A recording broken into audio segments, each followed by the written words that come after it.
Salam semua saudara. Dan pada malam hari ini kita sudah mendatangkan narasumber spesial pada Senin ini, yaitu dari tokoh agama Islam dengan Bapak Dr. Muhammad Sutaman Irfani, yang nanti akan diperkenalkan lebih detail lagi dengan moderator kita. Dan pada malam hari ini telah hadir juga menemani saya di sini moderator cantik dengan Mbak Vera Estuning Sinatri. Ya, betul. Baik, Terima Mbak kasih Mbak Vera Ulan. sudah ada di sini. Nanti yang akan memandu jalannya diskusi santai kita, diskusi santai tapi berisi di Jagongan Online Indonesia Merayakan Perbedaan. Baik, Bapak Ibu, sebelum kita mulai, kita akan memperdengarkan kembali lagu IMP yang mana bisa menambah semangat persaudaraan kita, ya. Semoga kita semua bisa segera hafal liriknya. Oke.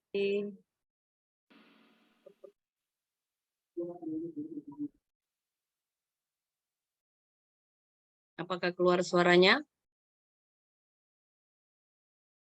Belum, Mbak. Belum ya. Diceklek kok. Sabar, Pak Uto. Pak Oto, ini sudah di-share nih. Kenapa nggak keluar suaranya? Sudah keluar suaranya? Sudah.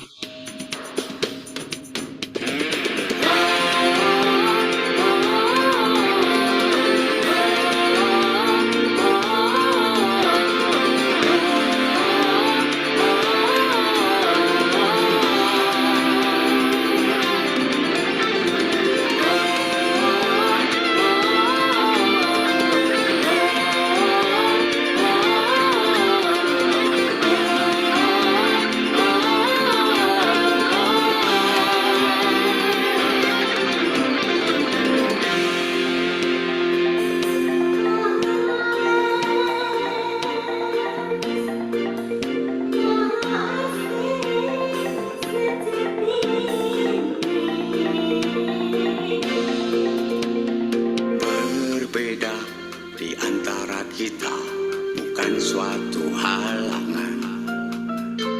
Bergandeng tangan, berjalan berdampingan.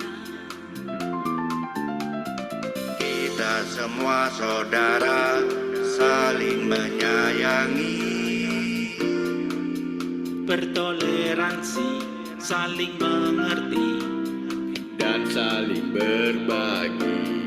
Mari bersatu, Mari bersama,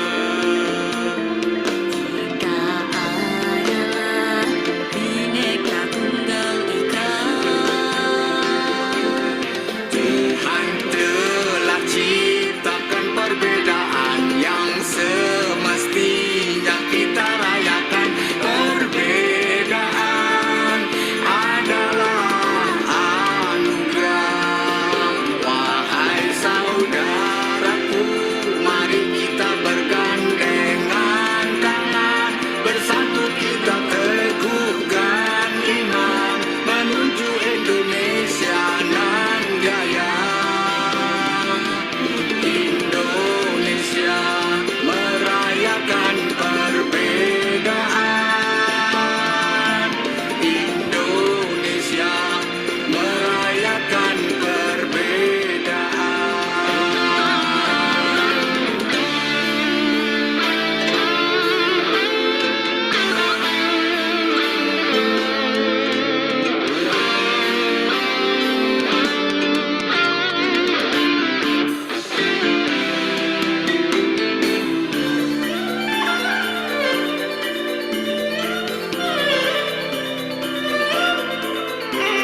kita teguhkan iman menuju Indonesia nan jaya.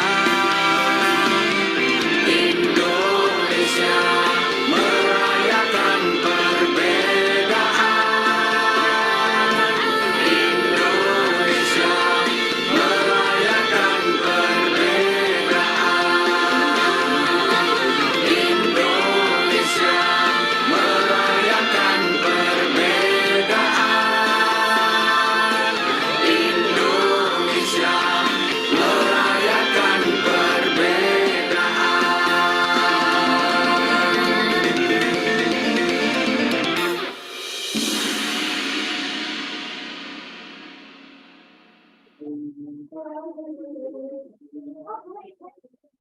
Mari kita rayakan perbedaan, Indonesia merayakan perbedaan. Salam semua saudara. Baik, tanpa berpanjang lebar, Bapak Ibu, langsung saja kita mulai diskusi jagongan kita pada malam hari ini. Saya persilakan kepada moderator kita Mbak Vera untuk memandu, memulai diskusi pada malam hari ini. Silakan Mbak Vera. Baik, terima kasih Mbak Ulan. Selamat malam Bapak-bapak dan Ibu-ibu yang sudah hadir. Assalamualaikum warahmatullahi wabarakatuh. Shalom, Om Swastiastu, Namo Buddhaya, Salam Kebajikan, Wejek Tungtian, Rahayu, Rahayu, Rahayu. Salam semua saudara. Bapak Ibu, peserta jagongan online, marilah kita panjatkan puji syukur kehadirat Tuhan atas nikmat iman serta kesehatan, sehingga kita bisa berkumpul di sini.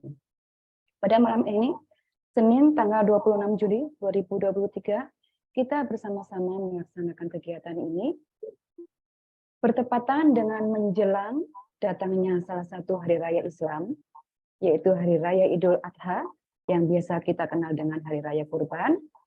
Maka untuk itu kita mengangkat satu tema yang berkaitan dengan Hari Raya Kurban, yaitu meretas inklusivitas beragama dalam monoteisme Ibrahim.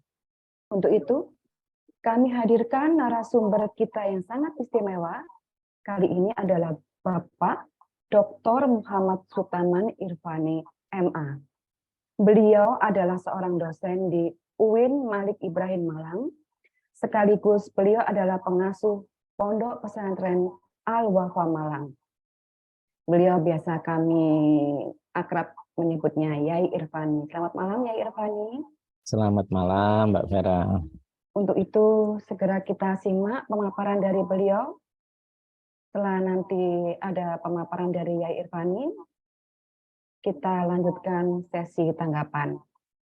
Tidak berpanjang waktu lagi, untuk mengefektifkan waktu, kepada Bapak Dr. Muhammad Sutaman Irfani MA, saya persilakan. Monggo Yai Irfani. Bismillahirrahmanirrahim. Assalamualaikum warahmatullahi wabarakatuh. Waalaikumsalam. Waalaikumsalam. Salam, salam sejahtera, Om Swastiastu, Namo Buddhaya, Wejek Tungtian, Rahayu, Rahayu, Rahayu. Salam semua saudara. Alhamdulillah pada malam hari ini saya merasa tersanjung untuk membersamai jagongan Senin yang rutin dilaksanakan di setiap minggu. Alhamdulillah juga pada malam hari ini kita semua diberi kesempatan untuk bersama-sama jagongan, berdiskusi ringan, serius, santai, sambil ngopi, sambil ngeteh, dalam rangka mengasah dan mengasuh apa yang ada di dalam pikir dan hati kita, hingga kita senantiasa bisa merayakan perbedaan antara kita. Sholawat serta salam semoga tetap tercurahkan karibaan Nabi besar Muhammad Sallallahu Alaihi Wasallam.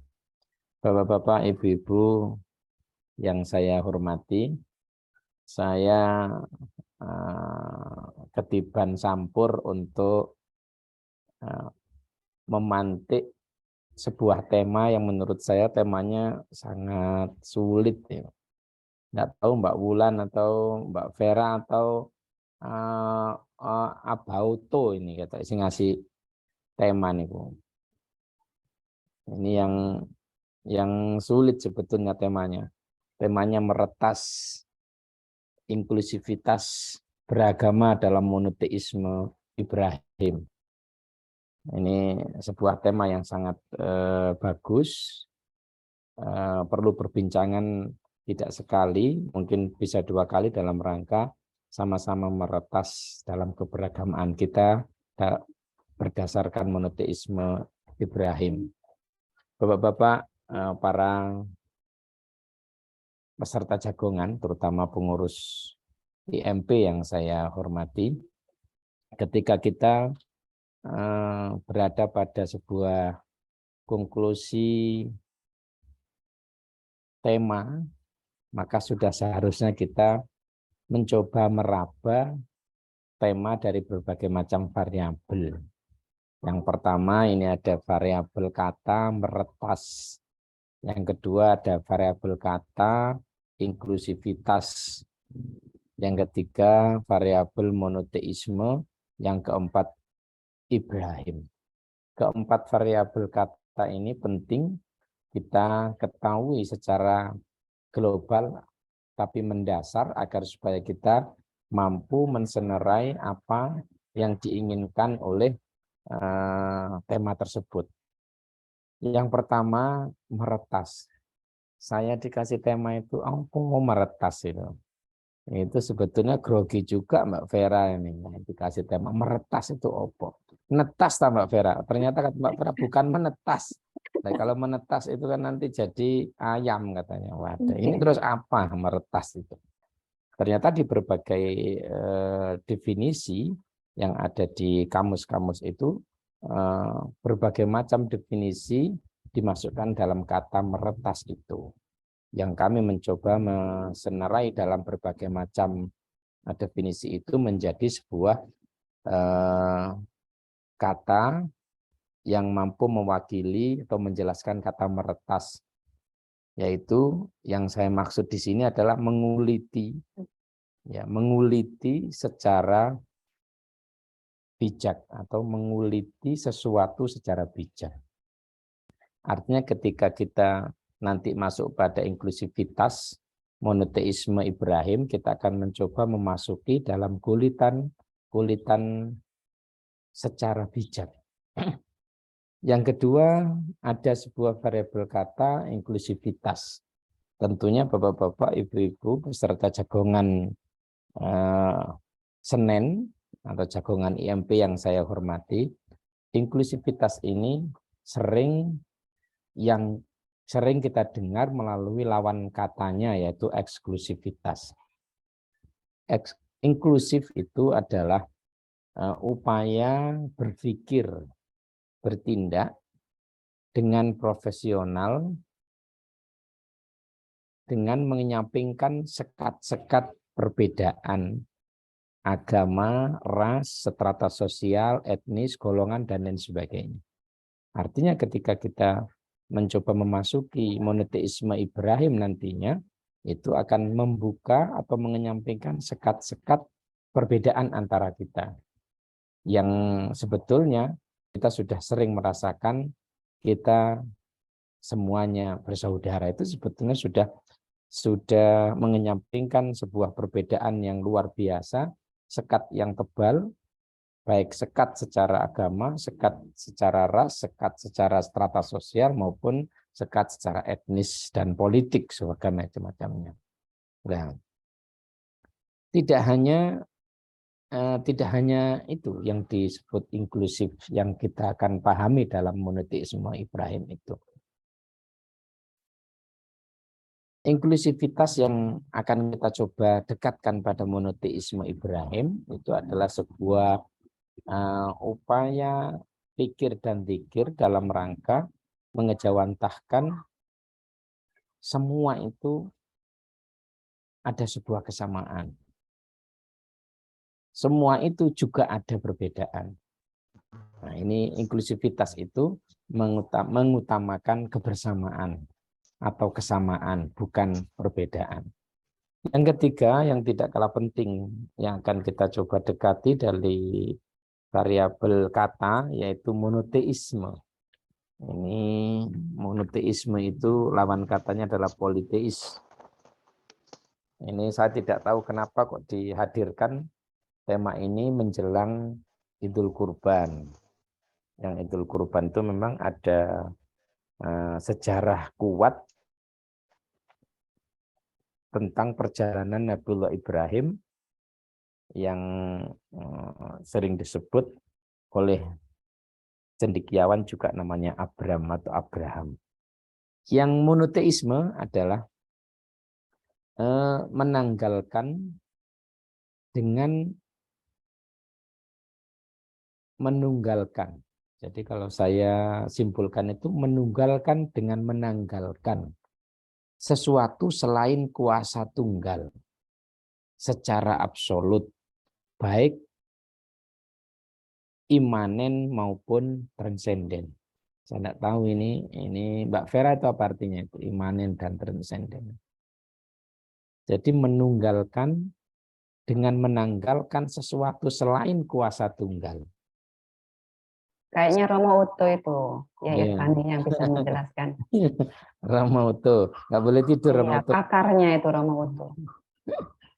Jadi menunggalkan dengan menanggalkan sesuatu selain kuasa tunggal secara absolut, baik imanen maupun transenden. Artinya monoteis itu upaya mengembalikan satu kekuatan jiwa secara imanen dan kekuatan di luar jiwa itu secara transenden. Nanti kita akan diskusikan lebih lanjut bagaimana sebetulnya monoteisme dalam imanen dan monoteisme dalam transenden itu. Yang keempat adalah variabel Ibrahim. Nah, ini yang membatasi tema secara klausa historis.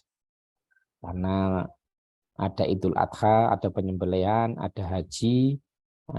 Ini biasanya dikaitkan dengan sejarah atau apa yang dilakukan oleh Ibrahim atau Nabi Ibrahim yang orang lain menyebut juga Abraham atau Abram. Seorang Ibrahim adalah sosok yang sangat melegenda di dalam peradaban dunia. Ternyata Nabi Ibrahim itu dilahirkan di Babilonia, yang itu dekat dengan Mesopotamia, yang sekarang kalau dilihat dari peta, Babilonia itu antara Syria dan Irak. Itu tertengah-tengahnya Sungai Tigris lah, di daerah-daerah situ. Yang Sungai Tigris itu dekat juga dengan Yordan, Syria, dan Irak.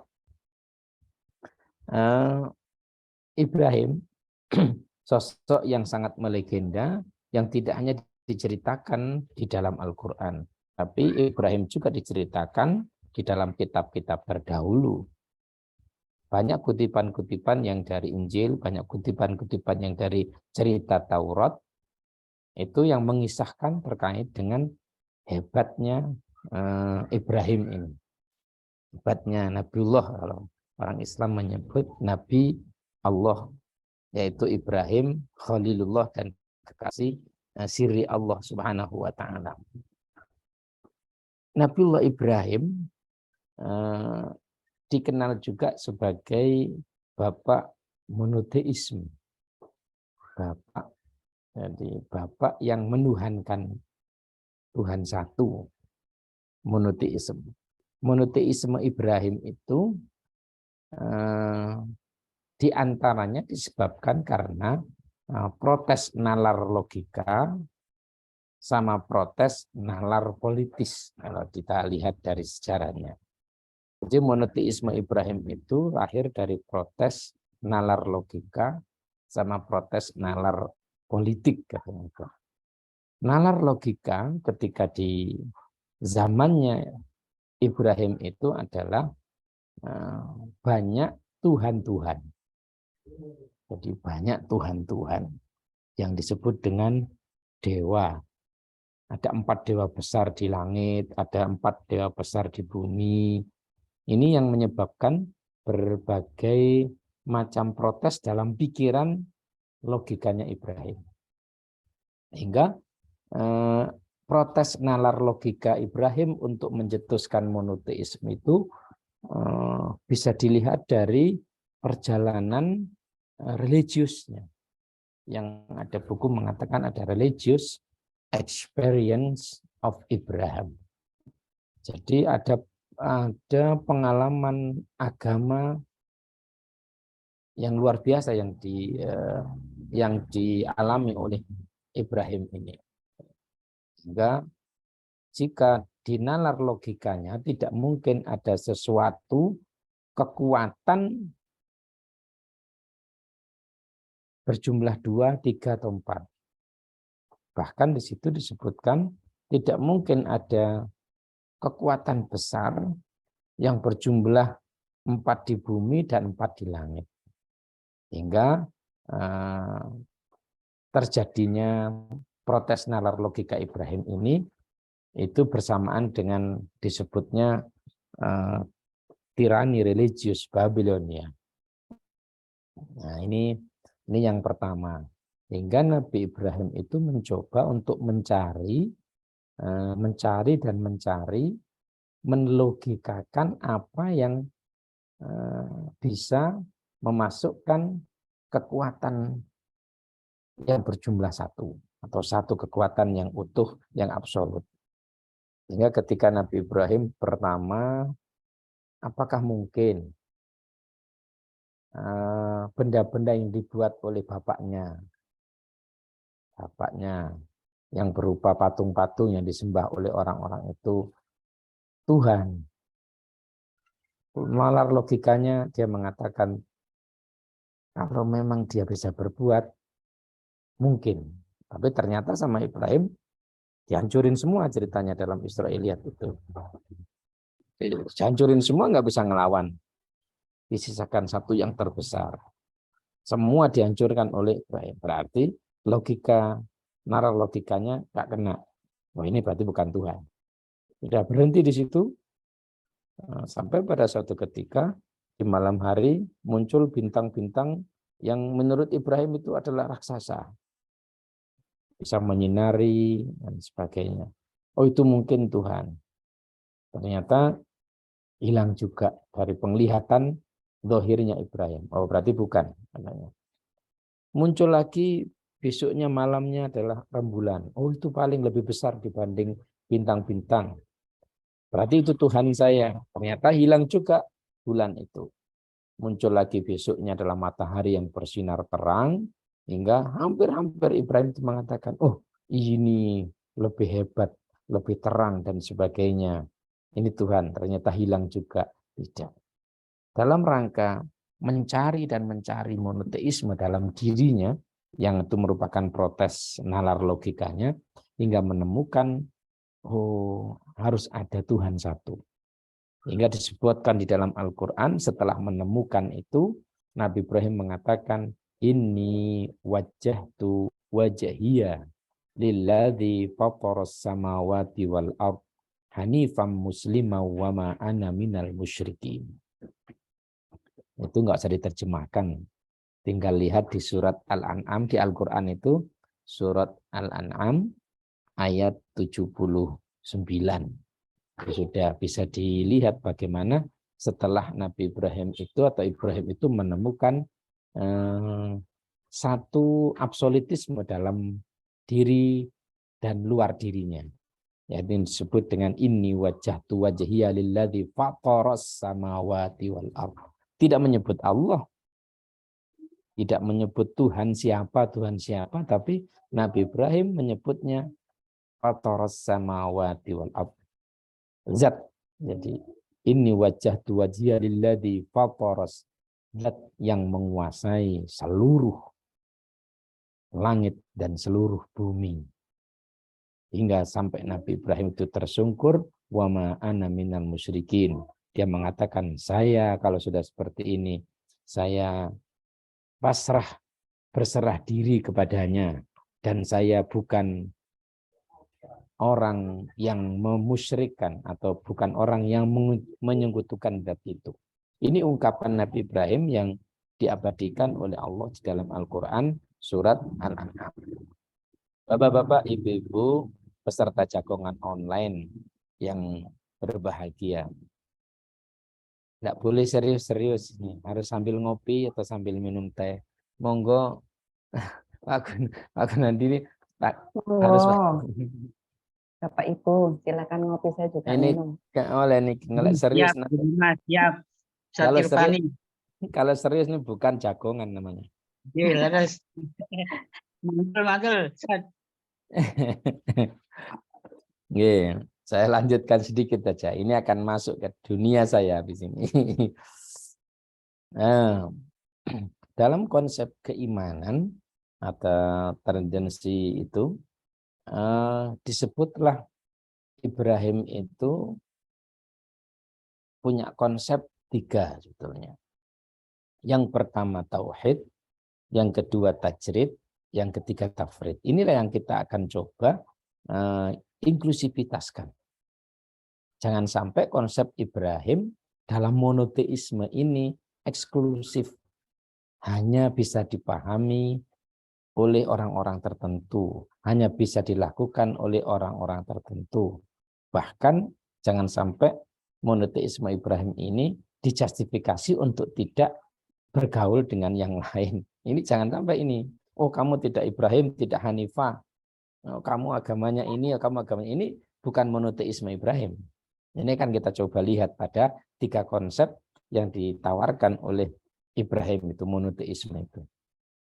Monoteisme Ibrahim yang pertama adalah memang namanya tauhid. Tauhid itu berasal dari kata wahada yuwahidu tauhidan. Menyatukan. Menyatukan itu berarti ada banyak. Kalau kita bertauhid berarti menyatukan dari berbagai macam yang ada menjadi satu. Belum sampai kepada tidak ada yang selainnya.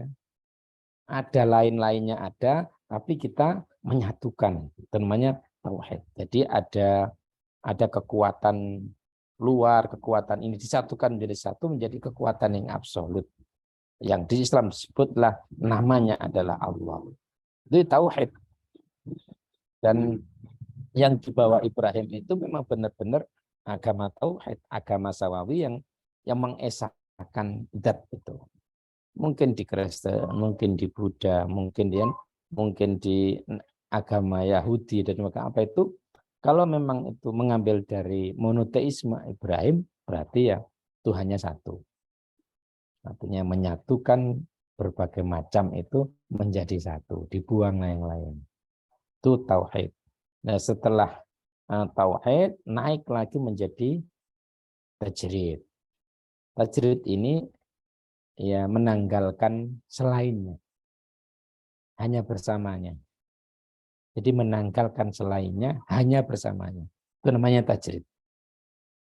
Kalau tauhid tidak, tauhid masih di bawahnya. Atasnya tauhid itu adalah tajrid, menanggalkan semuanya, hanya bersamanya. Itu berarti masih berkecimpung di sesuatu, tapi ditanggalkan dan dia hidup bersamanya. Yang ketiga konsepnya itu adalah tafrid. Tafrid itu adalah yang ada hanya dia. Selainnya tidak ada. Jadi selainnya tidak ada. Inilah yang akan kita coba kupas, kita retas bersama agar menjadi inklusif, tidak eksklusif. Hanya orang tasawuf yang punya. Hanya orang Islam kiai yang punya. Hanya yang mengatakan Allahu Akbar saja yang punya. Enggak, bukan itu. Monoteisme Ibrahim itu 3-3-nya itu. Nah, kalau kita sudah mencapai monoteisme Ibrahim, itu sudah pasti. Wong yang ada hanya dia. Selainnya ini enggak ada. Yang ada di kita ini, ya yang kelihatan dia. Agamanya apa yang diajarkan oleh ayah guru ya Haji Muhammad Nizam As-Sofa. Sudah tidak ada. Di depannya itu adalah orang Kristen, orang Buddha, orang Hindu, orang kepercayaan, orang Konghucu, yang ada adalah saudara. Yang ada adalah saudara. Ini sebetulnya sebuah konsep monoteisme. Yang ada saudara, yang ada satu, hanya saudara. Kalau kami dalam Islam melihat, yang ada hanyalah Allah. Yang lainnya yang enggak ada. Yang lainnya yang ada Allah. Saya bergaul dengan orang lain, itu yang adanya Allah. Inilah sebetulnya monoteisme yang tidak diseret kepada eksklusif. Jadi tidak dibenarkan monoteisme Ibrahim itu. Kalau enggak golonganku yang enggak, apalagi kalau enggak tafsirku enggak benar, itu sama sekali tidak. Berarti belum sampai kepada monoteisme Ibrahim. Monoteisme itu yang ada hanya Dia. Yang lainnya saya dengan jenengan ini cuma enggak ada. Maka saya sama jenengan itu sebetulnya berkomunikasi sama si dianya itu loh. Saya kira di agama yang monoteis sama itu. Sama di agama yang monoteis sama. Sama di akhirnya itu yang ada hanyalah Dia Allah.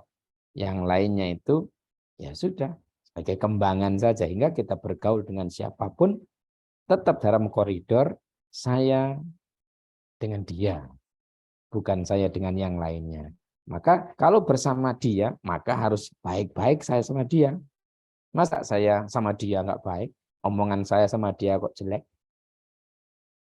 Tangan saya kepada Dia kok kasar?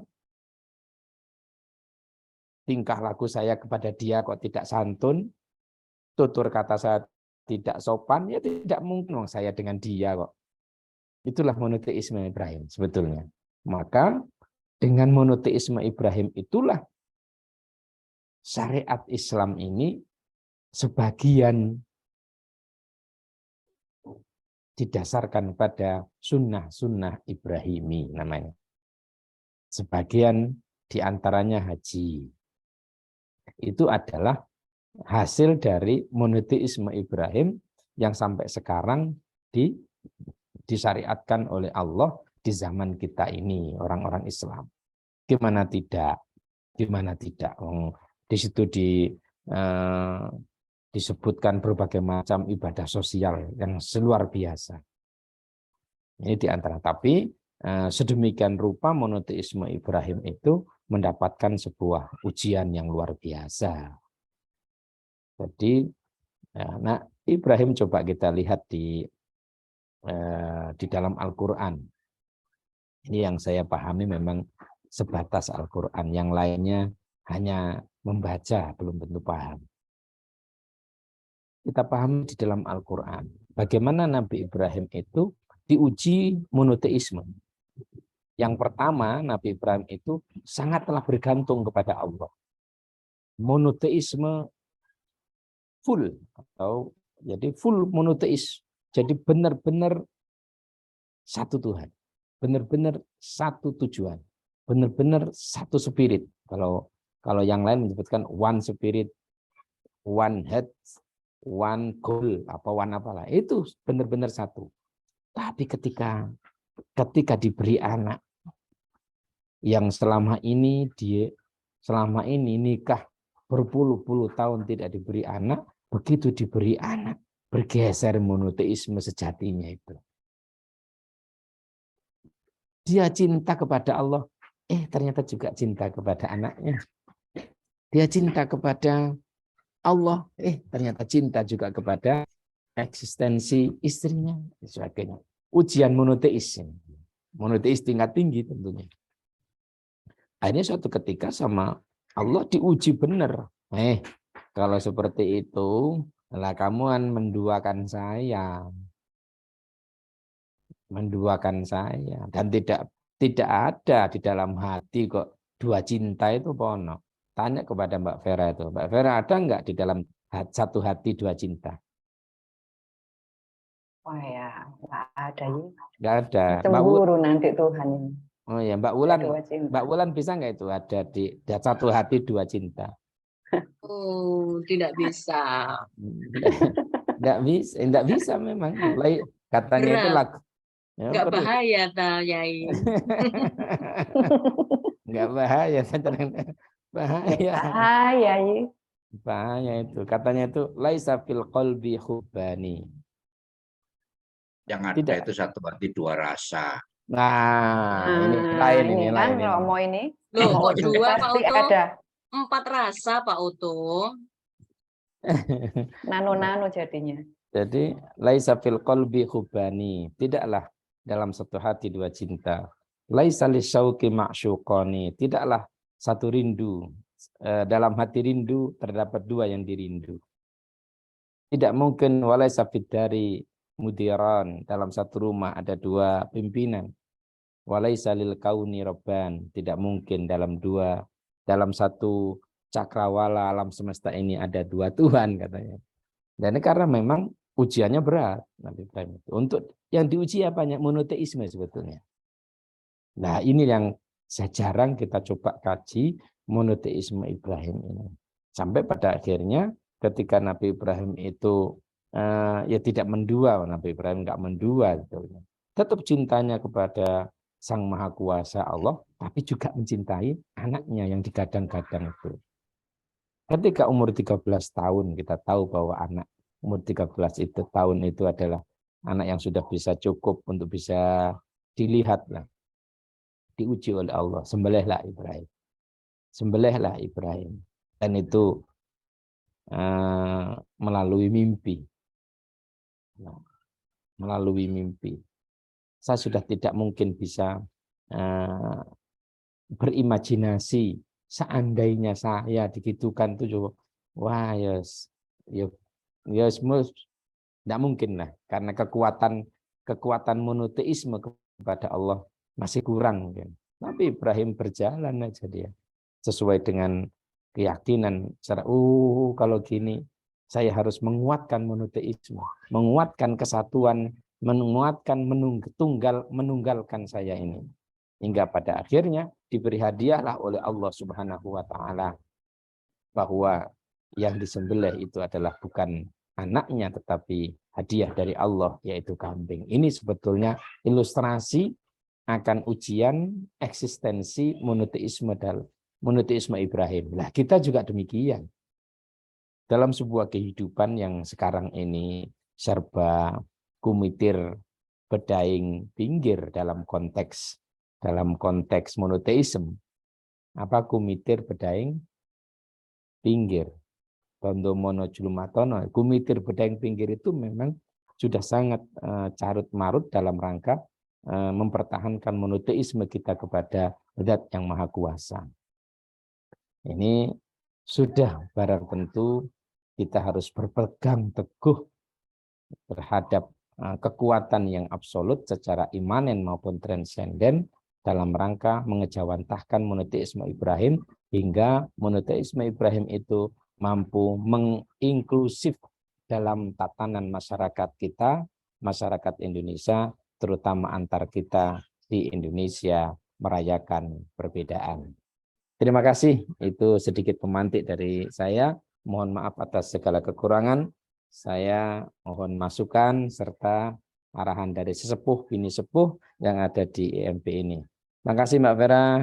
Saya Terima kasih ya Irfani atas pemaparannya. Ini tadi begitu rinci dan jelas. Dari satu persatu kata-kata sudah dijelaskan oleh Irfani, apa itu meretas, inklusivitas, monoteisme, dan Ibrahim. Dan tidak bisa berlama-lama lagi karena mengejar waktu. Kita masuk ke sesi penanggap. Ini ada beberapa tokoh agama yang hadir. Yang pertama, kami dari tokoh agama Buddha, Ibu Atasilani Gunanandini. Mohon maaf, agak sulit saya. Suruh nyebutkan sendiri namanya biar nggak salah. Iya, terima kasih Mbak Silakan, Vera. Ibu. Iya, selamat malam Bapak Sultaman Ifani. Saya kenalkan diri, saya biasa dipanggil Silaguna, Pak. Ya. Silangguna, nggih. Silaguna, ya nama saya Silaguna. Silaguna, ya saya menyimak Gunanandini. Iya. Saya menyimak penjelasan dari Bapak tadi dari awal ya, dan sangat menarik memang topik malam hari ini, dari masing-masing variabel dibahas, kemudian juga mulai terbuka. Kadang yang terpikir dari sosok nama Ibrahim itu, yang saya tahu dari sudut pandang Buddhis itu adalah anak dari Nabi Muhammad begitu. Tapi apakah Ibrahim yang dimaksud di sini konteksnya apakah sama atau beda, itu nanti saya juga ingin mendapat penjelasan lebih Iya, lanjut begitu oke, ya, iya. Bapak. Nggih. Dan terus terang ketika mendengar konteks ini, sebenarnya yang muncul dari sudut pandang saya adalah bagaimana seseorang itu membedah satu pemikiran dari cara pandang yang berbeda, tapi kita benar-benar paham gitu. Jadi saya melihat bahwa sifat inklusivitas ini sangat penting sekali ya, karena dengan kita memahami sudut pandang atau cara pandang pihak yang sebenarnya memiliki hal yang berbeda, tapi kita juga melihat dari sisi kesamaan. Kalau dalam konteks Buddhis, kita itu selalu diajarkan dengan cara pandang untuk bisa memberi gitu.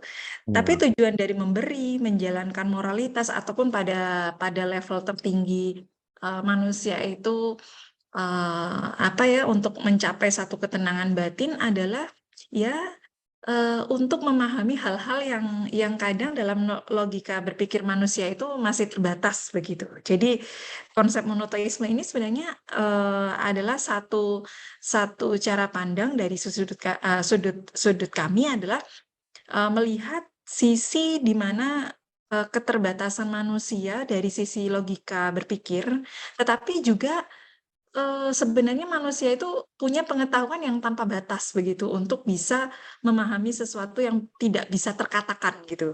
Karena bahasa itu bagi saya pribadi melihat sebagai proses berjalannya manusia itu menjelaskan logika berpikirnya.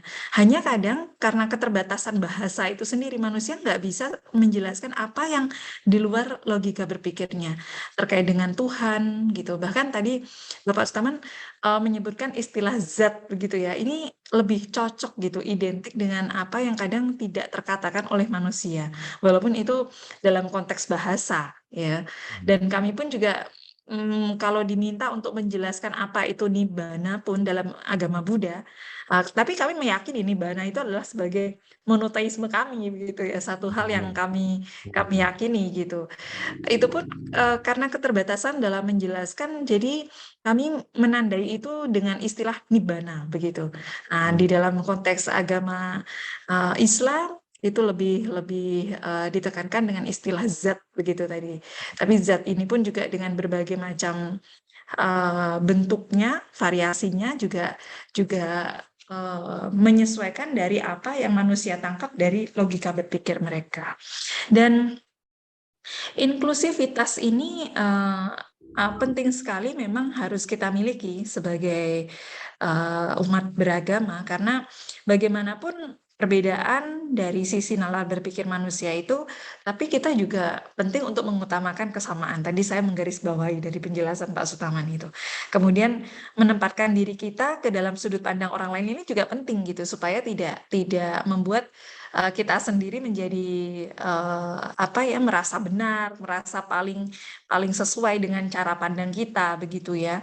Dan membuka wawasan kita seluas-luasnya juga sangat dibutuhkan untuk menjadi bagian dari inklusivitas itu sendiri. Kemudian dari sisi yang lain, tadi saya mendengar dari uraian Bapak itu bahwa Ibrahim ini dianggap sebagai bapak yang menuhankan Tuhan satu begitu ya, dan itu muncul karena protes dari nalar logika dan juga nalar politik begitu ya Bapak ya. Tadi saya menyimaknya gitu, dan artinya ada sebenarnya hal-hal yang tidak bisa dilogikakan oleh tidak, maksudnya di sini adalah karena keterbatasan logika berpikir manusia tadi. Jadi seolah-olah itu untuk menjelaskan sesuatu yang di luar nalar logika manusia itu masih butuh hal yang harus saya gunakan satu istilah gitu untuk bisa menyampaikan hal itu. Contoh sederhananya, misalkan saya dulu untuk menjelaskan apa itu matahari, kadang acuannya adalah istilah pusat dari tata surya begitu. Begitu diranat lagi apa itu tata surya? Tata surya itu ya sekumpulan dari planet-planet yang pusatnya matahari, bolak-balik begitu gitu. Kemudian ada istilah galaksi, ada istilah klaster sampai manusia itu ya anggap kumpulan dari klaster galaksi itu ya sudah itu disebut sebagai alam semesta. Karena istilah tersebut manusia tidak bisa menjelaskan dalam berbagai macam sudut pandang mereka yang terbatas tadi. Ya sampai disebutkan dalam istilah Jawa ya tan keno kinoyongopo ya. Jadi ya karena keterbatasan bahasa itu sampai tan keno kinoyongopo bisa disampaikan begitu. Dan Ibrahim ini saya yakin bahwa sudah punya pemikiran-pemikiran yang di luar dari nalar logika berpikir manusia pada umumnya, sehingga ibaratnya muncul protes di dalam dirinya, apa sih yang bisa digunakan untuk menyebutkan satu perihal tadi, ya perihal tentang apa yang beliau yakini begitu. Dan ini sangat-sangat penting untuk diketahui, dan terus terang saya juga terbuka dari penjelasan Bapak tadi terkait dengan cara pandang dari Ibrahim tadi ya.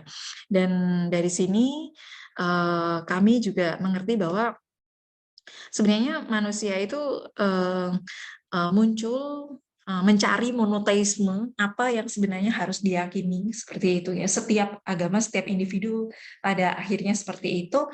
Hanya cara mereka menjelaskan monoteisme itu dengan berbagai macam istilah yang berbeda ini juga sangat penting untuk bisa dipahami oleh semuanya. Jadi mau disebut itu sebagai Tuhan, itu sebagai zat yang tan keno kinoyongopo itu untuk bisa dijelaskan, apapun itu adalah tujuannya supaya kita itu ya minimal punya sifat-sifat ya yang kita gunakan sebagai salah satu bagian supaya DNA Tuhan itu menyatu dengan kita gitu ya. DNA Tuhan itu supaya sifat-sifat ketuhanan itu bisa kita jadikan sebagai satu bagian yang membawa arah kehidupan kita menjadi lebih baik. Nah, itu yang saya garis bawahi. Semoga dari apa yang saya sampaikan ini ya menanggapi, tapi juga Bapak nanti bisa juga menjawab dari apa yang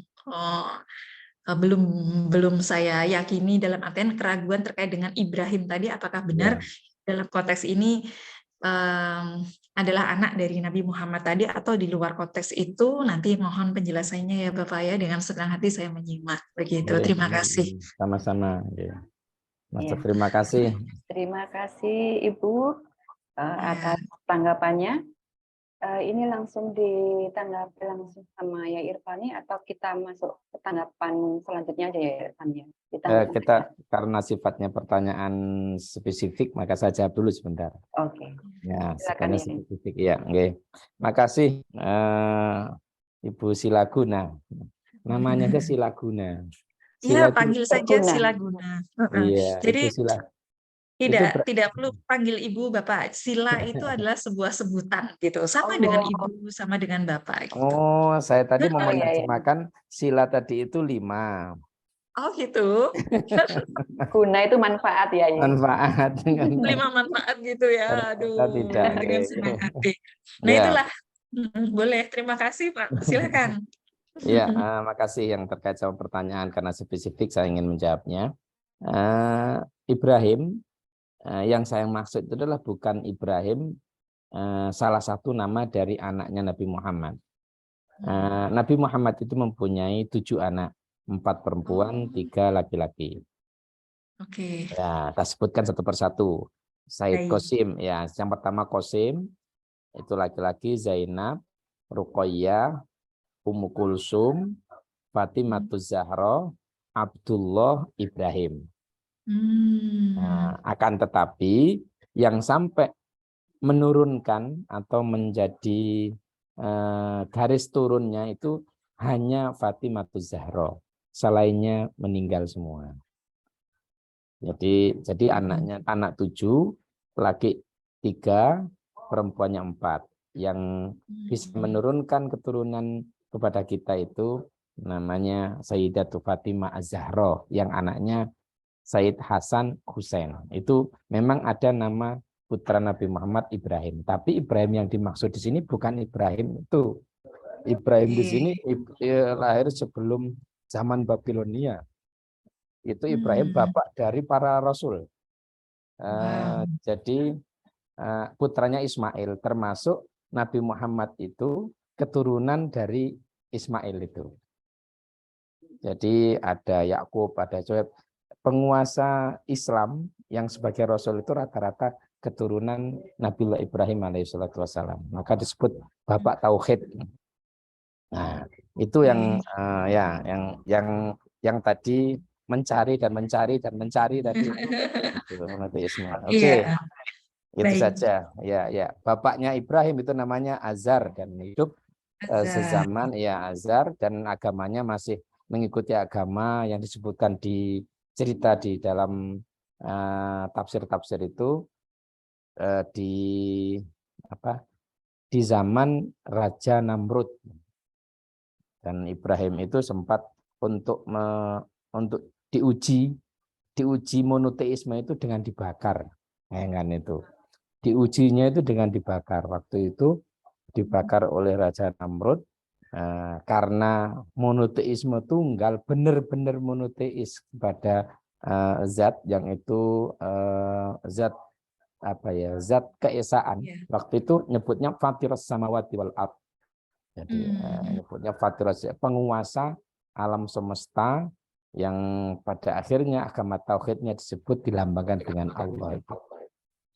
Nah, itu sampai bisa dengan menunggalkan yang hanya dia, sampai si dia besar itu berfirman kepada api, wahai api, kul ya narukuni bardan wasalaman ala Ibrahim.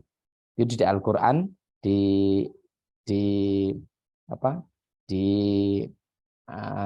diabadikan dalam Al-Quran itu, kul ya narukuni bardan wasalaman ala Ibrahim. Wahai api, jadilah kamu dingin dan menyelamatkan Ibrahim. Itu maksudnya. Dan api yang seharusnya membakar itu enggak terbakar karena monoteisme tadi itu sebetulnya. Kekuatan monoteisme yang itu kita sebut dengan yang sudah tafrid. Nah, sudah di luar, sudah transenden, sudah itu di luar nalar sama sekali. Makanya monoteisme itu sifatnya imanen dan transenden. Makasih gitu. Lina, masa nggak ada ibunya? Silaguna. Silaguna. Silaguna. Sedikit ya, Bapak menanggapi di dalam agama Buddha itu juga ada konteks tentang ketika beliau itu pernah lahir sebagai bodhisatta, lahir menjadi seekor burung yang terbakar di hutan, begitu. Nah, kemudian karena yakin dengan kekuatan kebenaran dan kebaikan yang pernah beliau lakukan, ya, kemudian burung itu mengucapkan juga, wahai api, ya, yang berkobar, padamlah, seperti itu. Ya, karena yakin dengan kekuatan kebenaran alam semesta itu, dan juga dari sisi kebaikan yang pernah dilakukan, maka api yang membakar hutan itu menjadi padam. Dan ini memang sulit untuk dilogikakan juga, kok bisa ya api yang membakar itu bisa padam. Ini ada kasus sedemikian itu juga di dalam cerita di agama. Nah, ini ada inklusivitas juga ya. Iya, baik. Terima kasih banyak Pak Sutaman ya atas penjelasannya. Terima kasih Silaguna.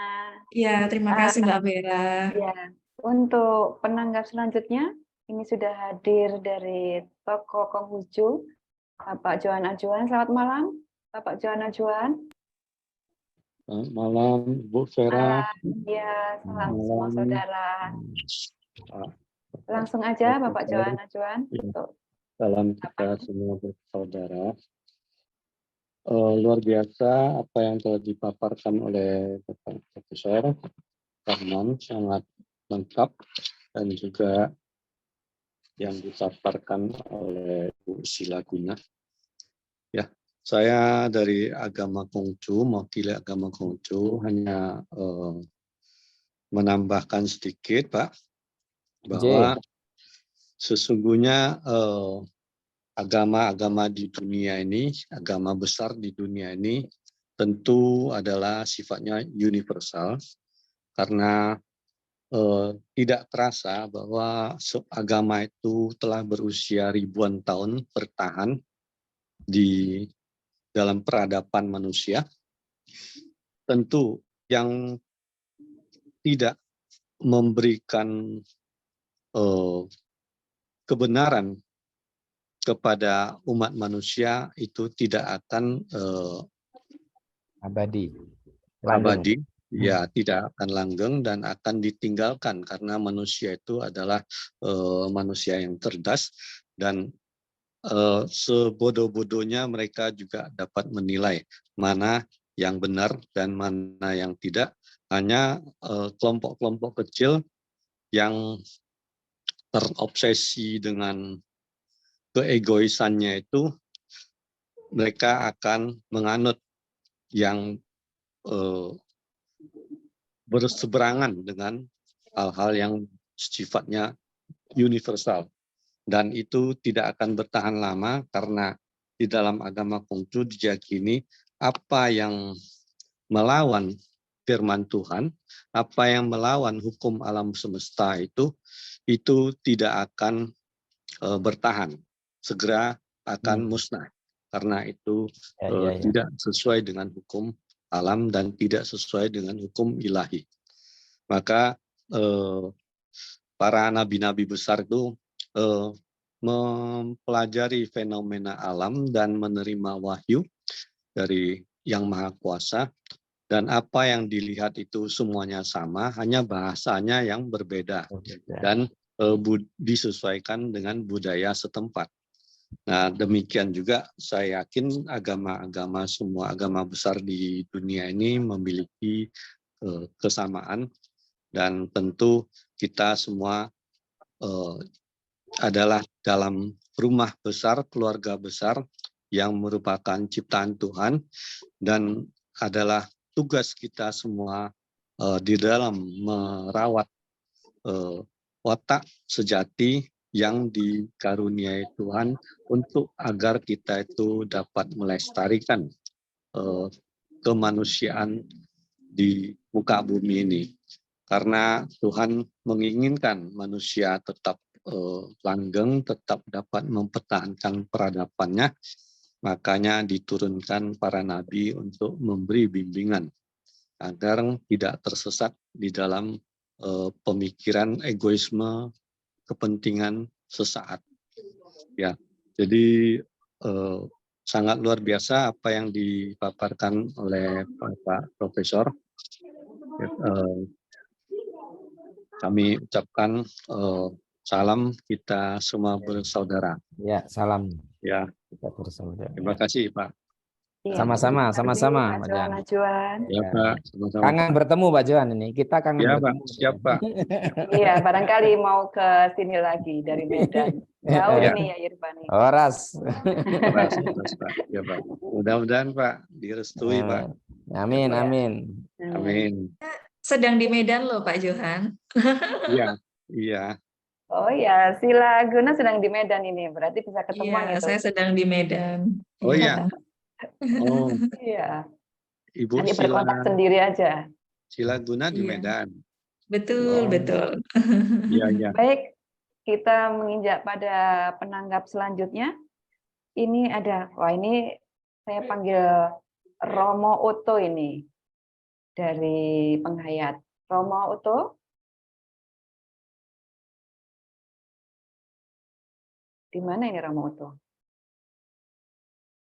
Harus Assalamualaikum. Salam. Harus gebrak bumi 3 kali, Mbak Vera.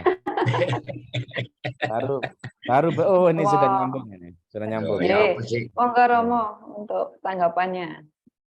Baik, ini menarik sekali ini. Ulasannya singkat tapi sangat dalam.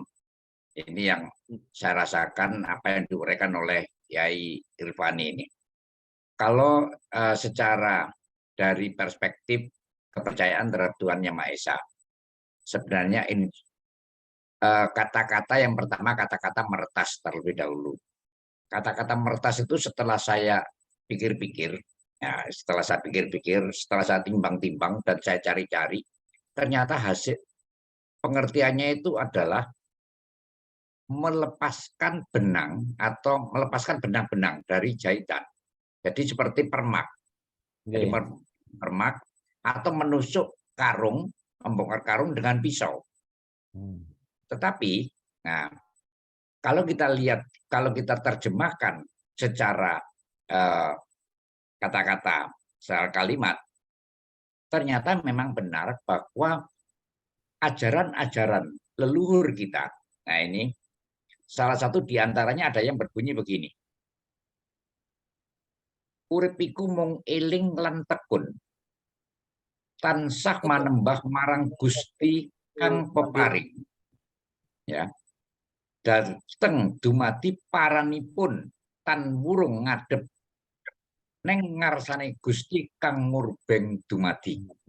Yang artinya sebenarnya dalam menjalani hidup kita harus tekun dan selalu ingat kepada Tuhan dimanapun kita berada. Nah, kalau dua kalimat ini, ajaran ini, kita kaitkan dengan apa yang diuraikan inklusivitas beragama, klop. Sehingga jangan kita itu merasa pintar, ojo rumongso pinter, ojo rumongso bisa, tapi bisa rumongso. Lan bisa.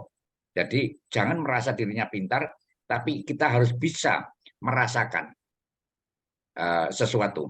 Ini yang terkandung di dalam ajaran-ajaran leluhur. Oleh karenanya, ini disebutkan lagi,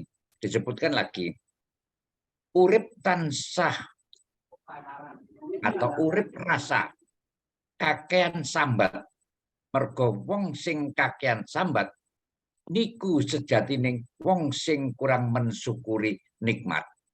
Nah, ini sesuai dengan apa yang diuraikan oleh Pak Yai Irvani, bahwa ternyata bahwa kita di dalam kehidupan menjalani hidup dan kehidupan ini kita harus secara bersama-sama, karena kita tidak bisa pisah dari yang lain, dari makhluk yang lain.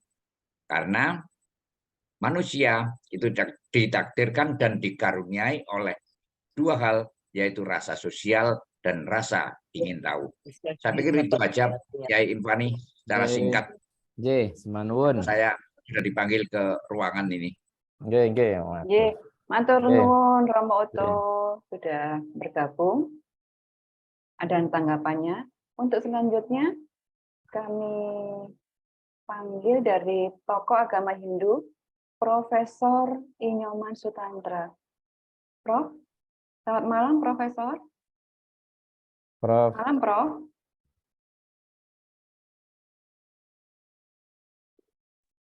Ya, selamat malam. Malam Prof. Selamat malam. Malam, salam semua saudara. Tanggapannya. Salam semua saudara. Suaranya kedengaran, Pak? Iya. Kedengaran Prof. Jelas Prof, jelas. Terima kasih penjelasannya Pak Kiai tadi tentang monoteisme dan inklusivisme tadi. Di Hindu hampir sama, saya mencoba melihat monoteisme Hindu. Kalau tadi dibilang imanen dan transenden. Kalau di Hindu dinamakan nirguna dan saguna Brahman. Jadi kalau transendennya itu adalah saguna Brahman, yang mungkin bisa terjangkau oleh hati, rasa, dan pikiran. Tapi yang nirguna tidak terjangkau oleh pikiran dan rasa. Nah, itu satu. Dan di dalam konsep Hindu dikatakan ekam sadviprah bahudawa danti. Tuhan itu satu, tapi oleh orang suci, orang arif dan bijaksana menyebutnya dengan banyak nama. Dan juga dipuja dengan banyak cara. Dan orang-orang suci paham betul, tahu betul bahwa Tuhan tidak membutuhkan nama kok. Diberikan nama apa saja Tuhan tidak akan marah. Sehingga boleh disebut apa saja. Dan juga dipuja dengan cara apa saja. Tapi tujuannya sama. Itu satu Tuhan. Nah, inilah awal dari kenapa kita merasa universal. Sehingga di Hindu dikatakan Wasudhaiva Kutumbakam. Kita semua bersaudara. Karena kita diciptakan oleh satu Tuhan itu. Walaupun diberi nama banyak. Nah, inilah kita bersaudaranya gitu. apapun Anda memberikan nama Tuhan, kita bersaudara. Bagaimanapun Anda memuja Tuhan, kita bersaudara. Nah, ini yang sangat penting. Persaudaraan inilah yang sebetulnya universalitas kita gitu. Dan juga etikanya nanti, ini setelah filsafat itu, keluarlah etika tatwamasi gitu. Ini tatwamasi, kita semua sama, dan kita semua bersaudara, wasudaya kutumbakam, bineka tunggal ika tanana dharma mangrwa, kita berbeda, tapi kita satu. Tujuannya satu, Tuhannya satu gitu. Dengan hanya nama yang berbeda-beda. Dan juga kita, untuk kita bersaudara betul-betul rukun damai, itu maka trikaya parisuda, pikiran kita harus selalu arif dan bijaksana. Perkataan kita harus santun dan menyejukkan. Perbuatan kita harus baik dan mensejahterakan. Jadi satu kata, satu pikiran, kata dan perbuatan dalam bingkai kebenaran. Dan juga kita harus trihita karana. Kita harmonis dengan Sang Pencipta melalui pemujaan dengan cara apapun kita memujanya. Kemudian kita harmonis dengan sesama manusia, apapun yang dipuja, apapun agamanya, apapun kulitnya, apapun ini, kita harus sesamanya harmonis. Dan harmonis dengan alam juga ciptaannya. Itu trihita karana. Dan ini ujung-ujungnya, kalau kita sudah bertuhan dan kita beretika tadi, hasilnya harus kehidupan yang moksardam jagatita. Moksardam jagatita artinya rukun, damai, harmonis, adil, dan sejahtera. Dan juga bagaimana caranya itu mengendalikan nafsu kita, nafsu kita kendalikan. Kalau tidak bisa kendalikan, dosa gitu. Jadi kebohongan kita tidak boleh, kalau berbohong dosa gitu. Kalau kita memfitnah orang, dosa. Kita membenci orang, dosa. Jangan sekali-kali memakai nama Tuhan untuk membenci orang gitu. Saya misalnya Tuhannya yang Widi gitu, sambil menyebut yang Widi memukul orang, itu tidak boleh gitu. Tidak boleh, karena tidak ada Tuhan menyuruh memukul orang gitu, nggak ada. Prof, sebentar Prof. Ya. Kalau di kita itu ada juga memukul orang sambil Allahu Akbar. Iya. Dan itu juga Pak Kiai, kalau kita dibenci orang, dimarahin orang, kalau kita jadi marah, melawan, itu karmanya atau pahalanya dapat kita, dosanya dapat kita. Makanya kalau kita dimarahin atau dibenci orang, kita memberikan maaf pada mereka. Sehingga kembali karmanya, pahalanya diterima dari kembali ke rumahnya masing-masing gitu. Siapa yang melakukan, itulah kita harus lakukan. Dan di sana betul-betul persaudaraan yang sejati gitu. Sehingga betul-betul kita mendapatkan moksardam jagatita. Kita hidup di alam ini seperti hidup di surga gitu. Kita bisa rukun, damai gitu. Tidak ada saling membenci. Tidak ada kamu mau memberikan nama Tuhan itu ini kamu salah, tidak teman saya, tidak saudara saya gitu. Salah caranya memuja, beda caranya memuja, dibenci gitu. Beda, tidak ada gitu. Jadi kita perbedaan agama pun itu persaudaraan, ini universalitas kita gitu. Inilah makanya kita selalu bilang wasudaya kutumbakam, trihita karana, tatwamasi gitu. Selalu kita bilang hal-hal seperti itu. Makanya kita selalu yang di Hindu pasti bilang pertama membuka Om Swastiastu. Semoga kita semua selamat atas karunia Tuhan Yang Maha Esa. Dan bahkan yang terakhir ini Pak Kiai, kalau umat Hindu habis bermeditasi, habis sembahyang bermeditasi, pasti pertama doanya apa? Mendoakan semua saudara-saudara yang membencinya dan yang mencintainya, menyayanginya, supaya selamat, rahayu, tentram dan damai. Dan kemudian kita mendoakan leluhur kita supaya dapat tempat yang baik, lebih baik daripada yang kemarin. Kita mendoakan para guru kita, mendoakan semua keluarga kita, dan mendoakan para roh-roh juga gitu. Semua kita doakan karena itu semua ciptaan Tuhan. Dan bahkan kita selalu diajarkan, ini Maharishi Vyasa mengajarkan kita, berbuat baiklah kepada yang lain, bukan hanya kepada orang lain. Berbuat baik. Maka kalau Pak Kiai datang ke Bali kemana itu, pohon pun diberikan taman kok, diberikan sapot gitu. Karena kita menghormati apapun yang diciptakan oleh Tuhan. Karena dalam ciptaan Tuhan itu ada energi Tuhan. Kalau di Hindu energi Tuhan itu sering dikatakan div itu sinar sucinya Tuhan. Itulah div itu dewa. Orang salah tafsir bahwa Hindu itu menyembah para dewa, bukan, itu adalah sinar suci Tuhan. Div itu adalah sinar suci Tuhan. Tuhan tetap nirguna dan saguna Brahman, yang tunggal, yang monoteisme itu. Sehingga betul-betul kita sangat wasudaya kutumbakam. Dan yang selalu tutup dengan santi, santi, santi. Damai hatiku, damai hatimu, damai kita semua gitu. Jadi damai kita di bumi, damai kita di alam, damai kita di luar gitu, di alam surga gitu. Nah itu. Bahkan dikatakan kama, kroda dan loba, itu kama itu nafsu, kemarahan dan keserakahan, itulah pintu gerbang menuju neraka. Kita selalu harus menghindari itu. Itu yang sangat penting. Dan itu baru kita betul-betul bertuhan. Kita diharapkan untuk bertuhan, bukan sekedar beragama, bertuhan. Bertuhan, benar. Tadi, bertuhan. Yang penting bertuhan. Tuhan itu adalah maha kasih, maha damai, maha bahagia, maha sejahtera gitu. Ya mungkin itu Pak Kiai sama artinya, tapi kita memang betul-betul kita bersaudara kutumbakam. Kita berbeda, tapi kita sama. Ya Pak Kiai, terima kasih. Sama-sama. Terima kasih Salam Prof saudara. atas salam penjelasannya semua tadi, saudara. penanggapannya. Ya. Selanjutnya ini sudah tidak ada dari tokoh agama, sudah semua. Kita lanjutkan ke sesi tanya jawab aja ya Irfani. Barangkali Monggo. ada yang bertanya. Monggo. Ini tadi di kolom chat ada yang bertanya dari Bapak Made Jana.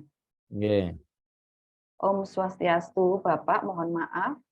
Ajaran monoteisme Ibrahim tadi ada yang dikatakan berbicara dengan dia. Yang menjadi pertanyaan saya dalam konteks monoteisme Ibrahim, dia itu memiliki pengertian apa dan siapa?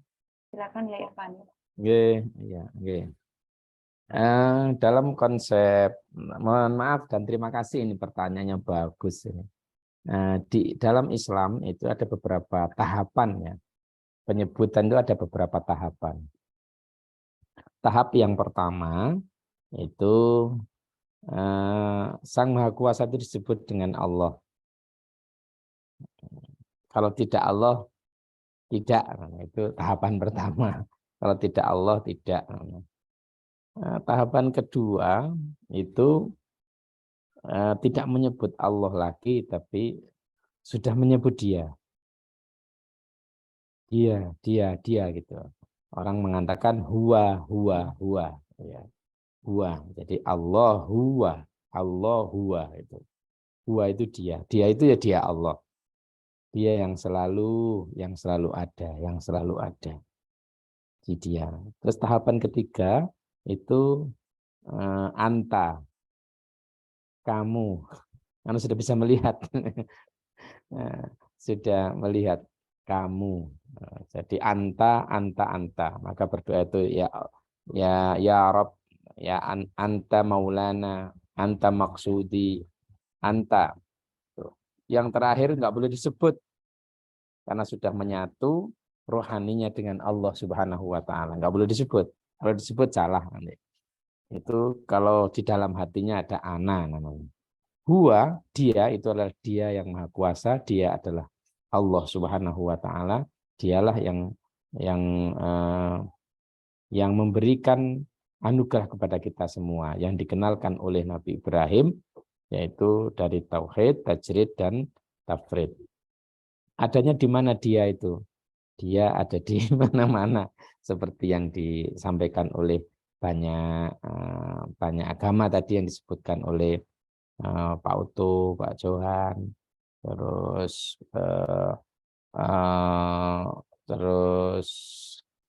Profesor sama dari Kemuju, Pak Silagun, Ibu Silaguna, itu juga sama sebetulnya. Jadi penyebutan huwa itu adalah tahapan kedua dari Allah itu.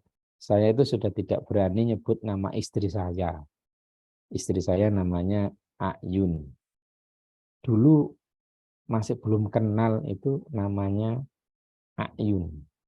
Berani, tapi sekarang sudah sama sekali kok nggak berani, kayaknya kok nggak gimana itu. Kalau nyebut namanya Ayun itu. Gimana nyebutnya saya? Itu paling-paling yang ibunya anak-anak. Gitu.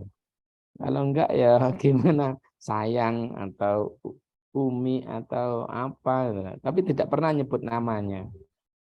Tidak pernah nyebut namanya. Nah, itu bukti kedekatan sebetulnya. Oke, itu jawaban yang saya bisa sampaikan. Huwa itu adalah huwa Allah Subhanahu wa taala. Dia yang besar. Artinya ketika monoteisme itu yang keluar dari mulut kita berarti itu dialognya bukan dialog, hakikat dialognya bukan kepada orang tapi dialognya dengan Dia Allah itu tadi. Maka gak boleh nggak santun. Wong yang dilihat, yang didialogi adalah Allah. Walaupun sebetulnya wujudnya itu ya sama antar kita. Wujudnya dengan bapak, dengan ibu, dengan semuanya. Tapi sebetulnya bukan itu yang terlihat di dalam monoteisme Ibrahim. Yang dilihat adalah Allah yang menciptakan dia, yang menciptakan yang wujud ini. Terima kasih. Matur sembah nuwun. Pertanyaan pertama, nggih. Ya, itu tadi pertanyaannya Bapak Made Jana. Mungkin kami harap sudah jelas atas apa yang ditanyakan. Ini ada yang raise hand. Pertama dari Bapak Januri Haryanto. Bapak Nggih. Januri Haryanto. Nggih, monggo. Silakan Bapak. Ya. Selamat malam, salam sejahtera semuanya, semua bersaudara, salam semua saudara. Nggih, salam semua saudara. Wajahnya Ya. diperlihatkan Bapak biar lebih mantap. Ibu belum ya. Saya loh kok ora iso. Nah, ini loh. Monggo malam. Saya anggota setia MP. Iya, sangat setia ini Pak Sangat Januri. setia. Monggo Bapak. Ini dari paparan tadi itu saya sangat menarik dan agak bingung. Agak bingung. Bingung saya. Masa sih Tuhan itu cemburuan? Maaf. Nah, jadi apa itu? Tadi disebutkan bahwa hanya satu cinta kepada Tuhan atau Allah, kan gitu ya. Tidak boleh cinta kepada yang lain. Sedangkan di dalam ajaran-ajaran agama yang lain itu saya dengar pasti ajarannya adalah penuh cinta kasih kepada sesama. Nah, ini yang membuat saya bingung, Bapak. Kenapa Ibrahim itu mencintai manusia tidak diperkenankan? Apakah Allah atau Tuhan itu pencemburu lah? Itu aku bingung gitu loh. Kami, menurut perspektif kami, bahwa apa yang dilakukan oleh Nabi Ibrahim tadi tidak lain dan tidak bukan adalah, kalau kami menyebutnya adalah ikhlas. Ikhlas. Apa itu ikhlas? Ikhlas itu artinya sudah tidak merasa memiliki dan mempunyai hak apapun yang ada di dunia ini. Karena di dalam perspektif Jawa mengatakan mung wenang gaduh ora wenang gadah. Artinya hanya wenang menggunakan tapi tidak memiliki. Hak guna. Nyatanya nek meninggal dunia omahe mobil ditinggal kan gitu. Hak guna. Ya. Nah, iya, Bapak. Ya, untuk lebih konkretnya supaya aku gak mumet lemikir supaya saya tidak berdosa ngarani Tuhan pencemburu malu. Leres. Terima kasih. Tapi saya kembalikan. Salam semua saudara. Salam semua saudara. Monggo Yai. Terima kasih Pak Jaryanto, pengikut setia IMP Malam Senenan. Saya sudah dengar beberapa kali nama dan suaranya, ini sudah bisa dikenal namanya. Memang ketika kita ini berada di dunia yang dicipta oleh Allah Subhanahu wa taala, di dalam diri pasti tertanam sifat bagaimana mencintai si atau zat yang mencipta, itu pasti. Nah, terkait dengan kecemburuan tadi memang ya Allah itu maha pencemburu ternyata. Allah itu maha pencemburu. Tidak hanya cemburu, tapi maha pencemburu. Artinya maha pencemburu itu Allah tidak mau dinomorduakan. Allah selalu ingin dinomorsatukan. Nah, bagaimana eksistensi kita di dunia yang dicipta oleh Allah Subhanahu wa taala untuk menjadi makhluk sosial, menjadi pemimpin muka bumi ini. Tidak mungkin kalau kita tidak menurunkan cinta kita juga kepada antar sesama. Nah, inilah namanya konsep cinta kepada Allah secara vertikal, konsep cinta kepada makhluk secara horizontal. Cinta kepada Allah harus dimiliki, atau cinta kepada Sang Maha Kuasa yang kalau orang Islam menyebutnya Allah, harus dimiliki luas sedalam-dalamnya oleh kita. Karena ketika kita sudah cinta kepada Allah, maka Allah akan menurunkan, mengejawantahkan cintanya kepada kita dan kepada sesama antar makhluk. Inilah yang disebut dengan cinta vertikal dan cinta horizontal. Cemburunya Allah seperti Nabi Ibrahim tadi itu karena Nabi Ibrahim itu mengurangi cintanya kepada Allah. Sebetulnya haknya bukan memiliki. Betul sama jenengan itu. Haknya adalah hak menggunakan saja, hak memanfaatkan menggunakan. Nah, di dalam hatinya Ibrahim ketika ditafsir Al-Qurtubi itu, di dalam hatinya itu yang dipikir, yang diucap itu hanya anaknya itu. Nah, maka harus dites ini biar tidak seperti itu, dites benar-benar. Masih tetap cinta kepadakunya ini besar atau cinta kepada anaknya lebih besar dibanding saya. Nah, ternyata cintanya Ibrahim lebih besar kepada Allah sampai disuruh membunuh atau diperintahkan membunuh aja. Nabi Ibrahim bersedia dan bersabar untuk melaksanakan itu. Nah, inilah yang disebut dengan cinta vertikal dan cinta horizontal. Ketika kita mencintai Allah dengan kekuatan cinta Ar-Rahman atau mahabbahnya, maka Allah akan memberikan cintanya kepada kita untuk bisa mencintai antar sesama kita. Kalau kita itu belum mencintai antar sesama, berarti belum juga mencintai kepada Allah Subhanahu wa taala. Ya, tadi disebutkan oleh Profesor Nyoman tadi itu, jika kepada vertikalnya bagus, nantinya juga akan ke antar sesamanya bagus. Sembanwun. Ya, cemburunya itu begitu, bukan cemburu nafsu, bukan cemburu seperti nafsunya, enggak, bukan ya. Cemburunya itu ya cemburu untuk selalu diingat, cemburu untuk selalu diingat, ya. Oke. Ya. Gimana Pak Januri Haryanto? Terima kasih atas penjelasannya. Sami. Salah dan saya tidak membantah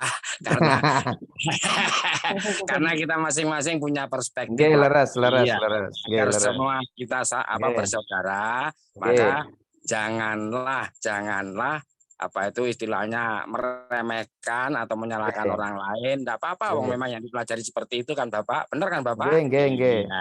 Terima kasih. Meretas inklusivitas.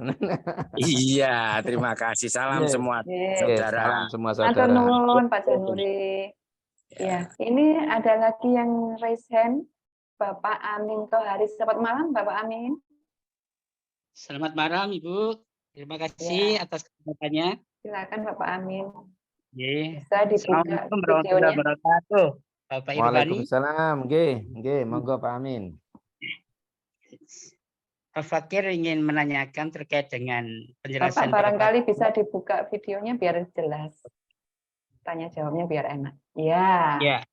Malam Bapak. Monggo. Penjelasannya dari Ustadz namanya Ustadz tadi Pak Farhani tadi terkait dengan masalah Nabi Ibrahim alaihissalam. Nabi Ibrahim alaihissalam itu sangat begitu luar biasa atas perjalanannya untuk menegakkan tauhidannya. Saya pikir demikian.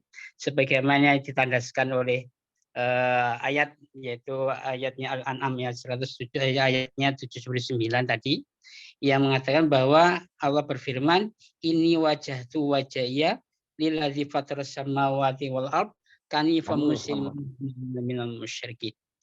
Dari ayat tersebut, Bapak ngapunten, ini sambil ngopi. Sisi daripada irfaninya yang mana? Panjenengan ya, Bapak Irfani toh. Nah, kemudian sebelah kanan panjenengan burhaninya yang mana? Yang sebelah kanan panjenengan namanya bayaninya yang mana dari ayat tersebut? Mohon penjelasannya. Ini akibatnya khos atau am. Terima kasih. Assalamualaikum warahmatullahi wabarakatuh. Monggo Yai. Alhamdulillah, ini pertanyaan dari Pak Amin Tohari sangat saya. Ya, beliau telah membaca buku Punyan Al-Jabiri yang mencoba melihat sesuatu dengan 3 perspektif. Ya, perspektif pertama itu perspektif bayani, burhani, dan irfani. Nah, ini ngaji beneran kalau ini, nggak jagongan kalau ini. Ya, dulu ya biar ngopi dulu ya. Dalam melihat sebuah teks, ya teks suci, terutama Al-Quran ya, teks suci terutama Al-Quran, saya tidak tahu di Weda atau di Injil. Teks suci itu didekati yang pertama dengan model penjelasan tekstual. Jadi kebenaran tekstual. Kebenaran tekstual ini didapatkan karena variabel kata, struktural, dan makna. Ini juga benar itu variabelnya kata, struktur, dan makna sudah benar, dan itu juga kebenaran. Ada teks juga bisa didekati atau dipahami melalui data-data empiris yang dimasukkan menjadi bayani. Data-data empiris itu seperti sejarah, asbabun nuzul, asbabul wurud, itu bisa dimasukkan untuk menjelaskan sebuah teks suci. Yang irfani itu mencoba mendekati sebuah teks suci atau kita sebut Al-Quran dengan sebuah kekuatan, jadi kekuatan bersihnya pikir dan kekuatan beningnya hati, hingga memunculkan sebuah pemahaman yang sangat bijak. Dan biasanya itu didapatkan oleh orang yang memang hatinya bening, yang disebut dengan ahlus sofa wal wafa. Biasanya itu lebih memahami teks dengan cara mengedepankan al-ihsan. Itu yang irfaninya. Irfani yang dimaksud dalam ayat ini sebetulnya pengejawantahan inklusivitas itu sebetulnya yang saya inginkan itu. Ini wajhtu wajhil ladzi fataras samawati wal ardh hanifan musliman wa ma ana minal musyrikin. Itu adalah inklusivitas yang dipahami oleh banyak orang. Jadi yang dipahami oleh banyak orang itu harus kita kejawantahkan. Kalau dipahami secara yang lain, ayat ini bisa eksklusif. Yang benar hanya kita, yang benar hanya yang tekstual, yang benar hanya yang sesuai dengan data empiris. Tapi yang rasa dari keimanan, dari hasil kebeningan hati tidak dianggap kebenaran. Inilah yang menyebabkan tidak inklusif. Maka setiap mendekati teks itu menurut saya harus didekati dengan tiga-tiganya, tidak boleh dipisah-pisah. Nah, dipisah-pisah nanti ada kebenaran tekstual sendiri, menjadi ahli teks nanti. Ya tekstual, kalau enggak ini enggak. Ya tiga-tiganya, ya, ada Islam, ada iman, ada ihsan, ada bayani, ada burhani, dan ada irfaninya. Terima kasih ngoten sementara penjelasan saking kula Pak Amin, ngapunten Mbok Menawi Kirang. Nggih. Jadi bagaimana Pak Amin? Nggih, katur Mas Nggih. kagem Sami-sami. Jazakumullah. La jasa illallah, nggih. Matur sembah nuwun. Nggih, matur Matur sembah nuwun Pak Amin Tohari. nuwun, nggih. Nggih. Partisipasinya pertanyaan. Barangkali ada pertanyaan lagi dari audiens.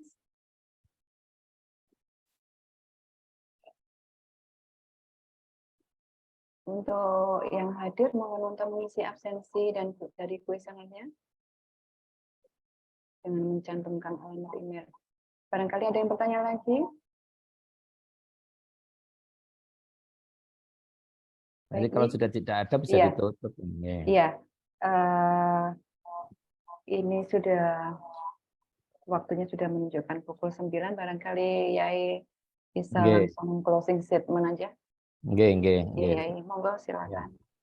Mohon maaf karena memang ada rutinan dan bersama Ayahanda Guru, Ketua IMP kita, sekaligus penasehat, saya harus bergabung untuk bersama beliaunya. Yang pertama, bahwa inklusivitas itu merupakan sebuah kewajiban bagi kita sebagai umat beragama, apalagi yang menganut monoteisme Ibrahim. Jangan sampai monoteisme Ibrahim itu diartikan eksklusif yang hanya sampai pada tataran tauhid saja, tapi harus sampai pada tataran tajrid dan tataran tafrid hingga bisa dikejawantahkan dalam kehidupan sehari-hari sambil mengatakan kita semua saudara. Terima kasih. Assalamualaikum warahmatullahi wabarakatuh. Waalaikumsalam warahmatullahi wabarakatuh. Matur nuwun Yai, di sela-sela Sami ngapunten. kesibukannya yang mau ada Nggih. acara lagi. Terima kasih banyak sudah bergabung dan terima kasih juga kepada semua penanggap tokoh-tokoh agama dan audiens yang hadir. Terima kasih. Salam semua saudara. Mohon maaf jika ada salah-salah kata. Semoga ini menjadi manfaat bagi kita semua di sini. Terima kasih. Assalamualaikum warahmatullahi wabarakatuh. Waalaikumsalam. Saya kembalikan lagi ke Mbak Wulan. Ya, terima Ya. kasih Mbak Vera sebagai moderator luar biasa memandu acara malam hari ini dan juga kepada narasumber yang spesial dengan Bapak Dr. Muhammad Sutaman Irfani yang sudah menyempatkan waktu di kala kesibukannya. Terima kasih Pak Sama-sama, Yai. sama-sama, Ya, sama-sama. ada tokoh rohaniawan IMP. Terima kasih juga sudah bergabung, kepada seluruh peserta jagongan juga sudah bergabung dengan setia setiap Senin. Terima kasih, jangan lupa untuk Ya. mengisi Bu Susi, absensinya. terima kasih. Ya, dan sudah bergabung. sampai jumpa Senin depan. Salam semua. Ya, salam Wassalamualaikum. semua saudara. Salam semua saudara. Ya.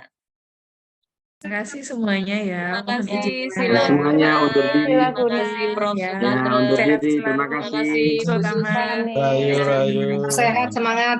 Bu Nurlina, terima kasih. Semuanya rayu.